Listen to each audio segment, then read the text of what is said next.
عند بعض الأطفال بالتليفونات وبالريزو سوسيو اللي يخلي تلميذة اليوم ثامنة أساسي شنو تعمل في روحها كي تفكلها التليفون من داخل المؤسسة التربوية اللي تقرأ فيها. زميلنا خليفة القاسمي من القروان يعطينا أكثر التفاصيل. خليفة صباح الخيرات. صباح الخير جيان، وتحية ليك وتحية لكل المستمعين والمستمعات. ربي فضلك يا خليفة، شو اللي صار بالضبط؟ تحكي لي ترى. بالفعل فما تلميذة تقرأ سنة ثامنة أساسي بالمدرسة الإعدادية دار الجمعية بالسبيخة، على خلفية افتكاك الهاتف الجوال نتاعها من الإطار التربوي، على خاطر فما منشور يعني المنشور هذايا معلقين الإدارة في ساحة المدرسة الإعدادية نص على عدم استعمال الهاتف الجوال داخل المؤسسة التربوية.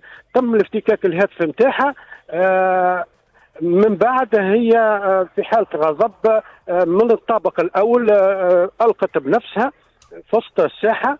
الحقيقة بقوة يعني حالة من الفزع، حالة من الفزع والهلع في صفوف التلامذة والإطار التربوي. بالطبيعة المنطقة هذه تبعد تقريبا 30 كيلومتر على المعتمدين بتاع السبيخة، يعرفوا اللي هي سيارة الإسعاف ما فماش موجودة على عين مكان، ولا اضطر أستاذ يدرس غاديكا نقلها على متن السيارة نتاعو الخاصة إلى المستشفى. أقرب مستشفى للمنطقة هذه هو مستشفى الناظور تبع ولاية زغوال اللي هو يبعد أقل من 20 كيلومتر. الحقيقة بعد ما الفحوصات اللي عملها الإطار التربوي بالمستشفى المحلي، البنية الحمد لله لاباس وغادرت المستشفى يعني في ظرف الحمد لله تم يعني ارجاعها المنزل العائلة نتاعها، وكانت يعني في صحة جيدة والحمد لله هي لاباس حاليا. الحقيقة فما متابعة للوضعية هذه اللي خلفت حالة من الاستياء في صفوف الأهالي، فما متابعة من السلطات المحلية للوضعية نتاع البنية اللي هي لاباس وإن شاء الله نتمنوا لها الشفاء. الأهالي نتاع سيسب هم الحقيقة يحبوا يوصلوا صوتهم، اتصلت بهم عديد المرات وطلبوني يحبوا يوصلوا صوتهم على خاطر المنطقة هذه سيسب فيها 5 عمادات وتقريب 34 ألف ساكن وفيها 5 مستوصفات، لكن ما فماش قسم استعجالي أو يعني سيارة إسعاف تكون موجودة على عين مكان. المدرسة الإعدادية هذه فيها تقريب 1000 تلميذ وفيه مبيت للبنات وفما مبيت للولاد. ساعات تتعكر الحالة الصحية نتاع إحدى يعني التلاميذ، يضطروا ديما الإطار التربوي يستهز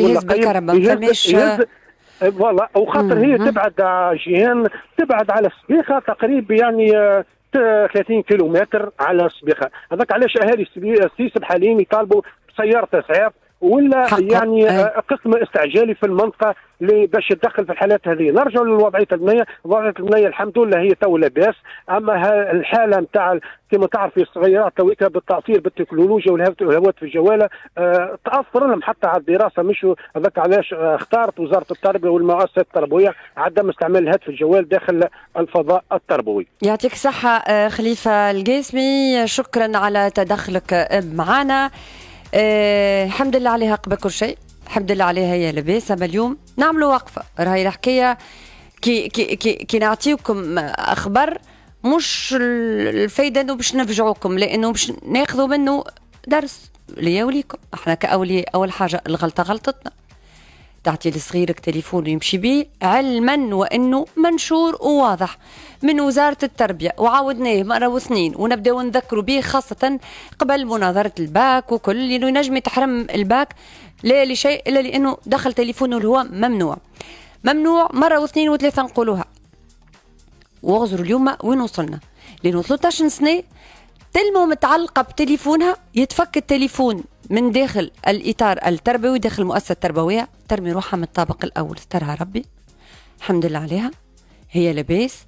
لكن نفهموا قديش تعلق اليوم، قديش قلت لكم قبيله التعلق قريب يكون مرضي معناه بالحق مع تليفون. وهذا معناه نشوفوه مالوغوزمون اليوم كي تتعدى في شارع في نهج، كي تلقى حتى 6 متاع الصباح تتعدى في قهوه مش تلقى رجال قاعدين، العمر الكل من الكبير للصغير كل واحد صدقوني قيوته قدامه والتليفون في يده الاخرى.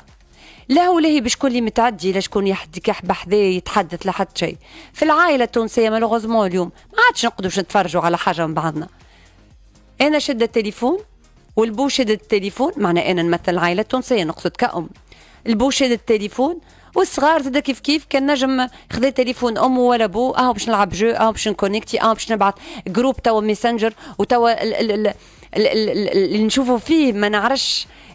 تقول لك ليه معلمتي عملت لنا جروب على الواتساب باش تبعث لنا التمارين. هذا شوفني من عمنا معناها حتى من مربين ولاو خليته باش يمشي ياخذ التليفون. زاد انت فعود انت زاد تمنعوا زاد عليه ما تكملوش الدرس بالتليفون، ولا تنشوفوا التمارين كان بعثنا المعلم ولا المعلمه على الميسنجر عملت لنا جروب ولا على الواتساب. ممنوع، يا تكمل درسك في القسم يا لا.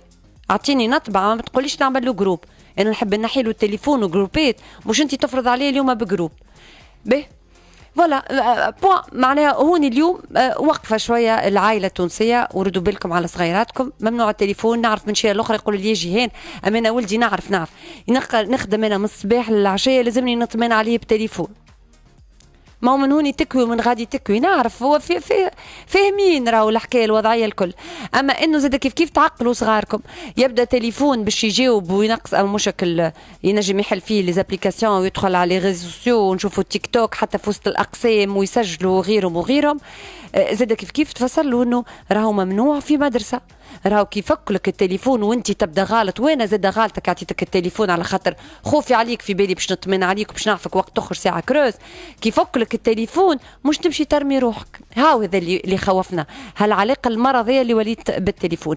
تتفاعلوا معنا بيان سور على ريبوندورنا 71 113 013. نكملوا بعضنا حتى ل 11 ونحبوا نطمنوا على عم الناجي 73 سنه تاكسيست يسترزق باش يوكل عائلته يصير له بلاكاج. الطف به ربي. تسمعوا معنا التفاصيل بعد شويه.